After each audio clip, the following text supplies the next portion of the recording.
Desiree and I were just talking that going vegan is easy to say, hey, go vegan, right? But most people, and I've talked about this so many times over the last few years, most people don't know how to cook, is the bottom line. Vegan or not, people just don't know how to cook. So her mom is coming for a visit from Germany, and her mom wants to go... From Germany, yeah.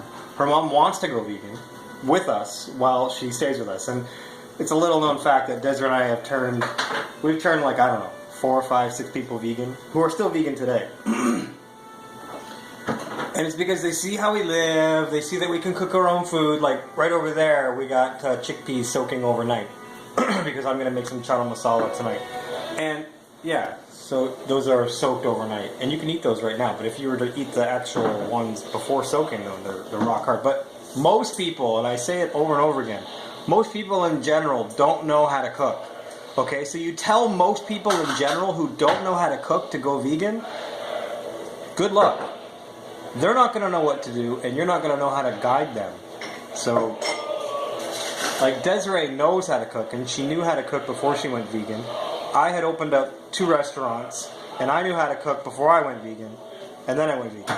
So, I mean, everybody needs to learn how to cook, vegan or not. It's the bottom line, right?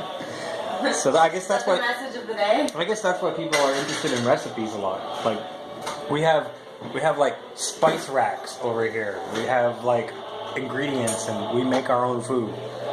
And if you're eating out every meal, and then you tell somebody to go vegan, I mean, you can still eat out every meal. It's going to be super expensive, but... Yeah, but vegan or not, eating out is always more expensive. But yeah. Vegan or not, you need to learn how to cook. Yeah, and I mean, there are people that offer vegan cooking classes and stuff like that.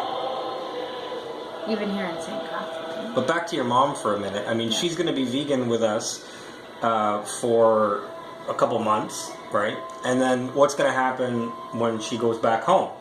Do we expect that she's going to stay vegan? Well, it's up to her. It's up to her, right? And she's concerned about cooking with and how to substitute. How to bake. She keeps asking me, well, how am I going to bake? Because she loves to bake. And I told her, like, we've got many substitutes, like flax and chia and bananas and applesauce for baking specifically. And the thing is that without me being in a kitchen with her and just doing it with her and showing her how it works, it's so removed from her concept of cooking and baking that it's not going to stick. So having her live with us and be in the kitchen together is actually a huge opportunity. I mean, that's a good point. Like, the people that we've made vegan have mostly been nannies and babysitters, and they just kind of...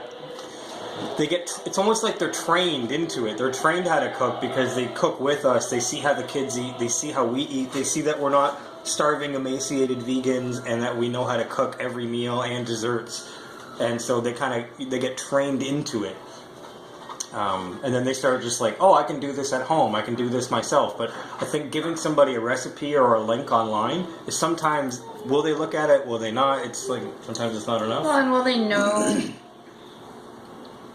Like chia seeds, using chia as a thickener. I never did that before. And it's hard to teach spices too, because like you and I, we cook a lot. A lot of our cooking is intuitive. Just we cook by taste and by feel and what looks and tastes good, right? And with love. And with love, and you cannot teach cooking with love. I mean, it's hard to teach. So. But a lot of people, it's with a lot of things. I think if you just show them. Like you're saying about the babysitters. We had one a couple weeks ago. She said, oh, all this food, it makes me want to go vegan. You guys are always eating such great food. And then now she's been vegan for 2.5 weeks. So it's just seeing that it's actual yummy food that we eat. Yeah. In our scope, and like in my non-vegan friends, what I'm used to is hearing people say, oh, I would really like to go vegan, I just don't think I could. That's what I'm used to hearing. I don't hear like, I'm never going to go vegan because I love meat. I don't hear that at all. I know. Do you? Oh, I could never give up steak. Oh, I love my steak. But yeah. I can't identify with that if you can't tell. Most people don't know how to cook in general. So Everybody needs to learn how to cook. Meat eater or not. Yeah. Vegan sparkles!